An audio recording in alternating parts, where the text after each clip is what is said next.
आष्टी तालुक्यात 36,000 हेक्टरवर झाले नुकसान. पुरानंतरचं भयानक वास्तव. नमस्कार, आपण पाहत आहात आज मराठी.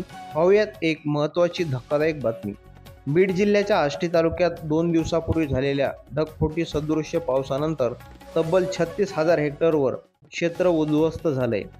शेत खरडून गेले 6,000 हेक्टर, फळबाग नुकसान तब्बल 3,500 हेक्टर, इतर पिकाचं नुकसान 25,000 हेक्टरवर पसरलं आहे. पुरानं शेतकऱ्याचे स्वप्न वाहून गेली. एक पिकअप, एक JCB पाण्यात गटकाळ्या खाताना दिसल्या. गावचे रस्ते वाहून गेले. 150 विहिरी गाळानं भरल्या. वीज वितरणचं नुकसान झालंय. तब्बल 700 पोल पाण्यात वाहून गेलेत. इतकंच नाही तर 800 ट्रान्सफॉर्मरही नुकसान झालंय. कोट्यवधी रुपयाचं नुकसान झाल्याने शेतकरी अक्षरशः हवालदिल झालाय. पुरानंतरचं आष्टी तालुक्यातील वास्तव खरंच भयानक आहे. या प्रचंड नुकसानीतून शेतकरी सावरतील का, असा प्रश्न निर्माण झालाय.